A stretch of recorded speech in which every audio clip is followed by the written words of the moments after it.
Bismillahirrahmanirrahim. Assalamualaikum warahmatullahi wabarakatuh. Selamat berjumpa kembali pemirsa Pro Rijali, program reportase pejalan kaki, dan juga para pemirsa Blakutak, belantika kupasan seputar kita. Alhamdulillah kita bisa berjumpa kembali dengan iringan tentunya semoga para pemirsa dalam keadaan sehat walafiat, yang sedang sakit insya Allah diberikan kesembuhan oleh Allah Subhanahu wa Ta'ala. Amin, amin, amin ya rabbal alamin. Para pemirsa, sebentar lagi kaum muslimin dan muslimat di seluruh dunia insya Allah akan memasuki bulan Ramadan, bulan yang diturunkan perintah oleh Allah Subhanahu wa Ta'ala kepada kaum yang beriman, khusus kaum muslimin wa muslimat, untuk menunaikan ibadah puasa selama sebulan penuh. Itu bisa 29 atau 30 hari. Perintah Ramadan atau berpuasa ini rupanya juga diperintahkan kepada umat-umat sebelum generasi saat ini atau generasi umat Nabi Muhammad SAW. Dengan demikian, perintah ini merupakan satu perintah yang estafet dari generasi ke generasi, yang di dalamnya tentunya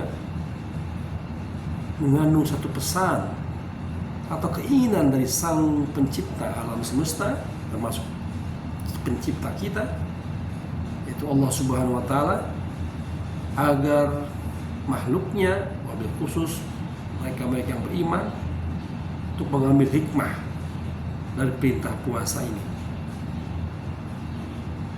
Ketika kita ingin mengetahui sebetulnya apa puasa yang diperintahkan itu, kita mengenal kegiatan berpuasa adalah kegiatan menahan diri kita untuk makan dan minum berpuasa. Namun di sisi lain yang juga sangat terpenting adalah menahan hawa nafsu.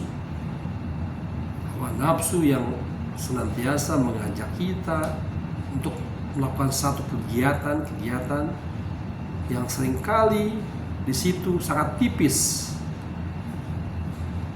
statusnya. Kadangkala kegiatan itu bisa menyerempet ke hal yang negatif, dan juga insya Allah kegiatan itu mengarah kepada hal yang positif. Dan puasa ini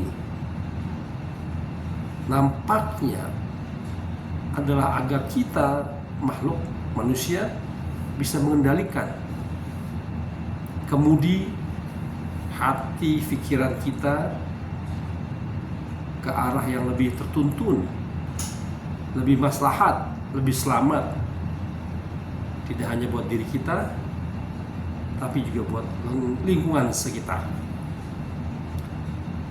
Kalau dari sisi sosial, ketika kita berpuasa, pesan yang ini disampaikan oleh Allah Subhanahu wa Ta'ala adalah kita diminta untuk memperhatikan situasi sosial di sekeliling kita. Dan memang ternyata banyak sekali saudara-saudara kita yang dalam kehidupan yang sangat di bawah kemiskinan rata-rata. Mereka yang senantiasa berpikir keras untuk makan kesehariannya, mereka harus menahan lapar. Sementara kita alhamdulillah masih bisa makan secara teratur, sementara mereka mungkin makan hari ini, mungkin besok pun tidak. Nah, disinilah letak aspek sosial. Bagi kita yang berpuasa, kita diajak untuk merasakan bagaimana kita merasakan lapar yang biasa dirasakan oleh mereka-mereka yang tidak berpunya. Sangat-sangat luhur sekali puasa ini, karena terus terang saja pemirsa, godaan makanan itu kan seringkali buat kita itu adalah sesuatu yang kadangkala tak terkendali. Ketika masakan masuk, kadangkala kita hanya memikirkan bahwa lezatnya makanan itu. Sementara ketika makanan itu masuk ke dalam tubuh kitanya pun akan memprosesnya dan akan menghasilkan suatu zat-zat yang apabila dalam taraf tertentu sangat diperlukan oleh tubuh kita, tapi kalau kelebihan itu akan merusak organ-organ tubuh kita, melemahkan, sehingga ada tuntunan agar kita senantiasa menjaga keseimbangan di dalam memenuhi kebutuhan makan dan minum kita. Selanjutnya, ketika kita bicara masalah aspek ekonomi, di sini kita diajak untuk berhemat, dalam arti berhemat untuk menjaga atau mengantisipasi kebutuhan-kebutuhan yang akan datang. Apabila hari ini ketika kita tidak berpuasa kita biasa menghabiskan uang 10.000 atau 20.000, namun dengan berpuasa kita sewajarnya bisa menahan itu, bisa mungkin 10.000 saja, tidak sampai 20.000, sehingga bisa ditabung. Namun memang tadi antara aspek sosial dan ekonomi ini juga di situ ada hawa nafsu yang seringkali membuat kita malah bisa melampaui satu kebiasaan yang biasanya normal, tapi ketika masuk bulan Ramadan, ketika saat berbuka, wah jor-joran, mereka terbawa nafsu untuk membeli sana sini, mencoba sana sini, makan sana sini, sehingga dari sisi ekonomi bisa menghambur-hamburkan uang juga, dari sisi sosial juga kita akhirnya tidak memperhatikan nilai dari puasa itu sendiri.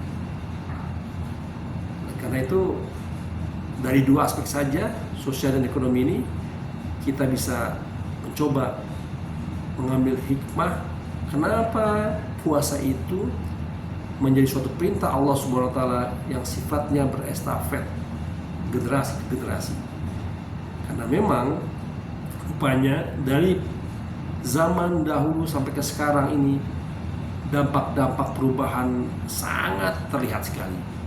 Di situ ada scarcity of water atau kelangkaan water, scarcity of food, scarcity of clean energy, kelangkaan food, makanan, energi, kesehatan menjadi satu hal yang lumrah, bukan lumrah dalam arti menjadi suatu yang akhirnya berdampak sangat kuat di saat ini. Nah itu sebetulnya adalah hal yang bisa diantisipasi apabila kita berpuasa. Mungkin demikian pemirsa sharing hikmah kita, mudah-mudahan ini bermanfaat wabil khusus buat diri pribadi dan juga buat para pemirsa Pro Rijali dan pelaku tak sekalian. Assalamualaikum warahmatullahi wabarakatuh.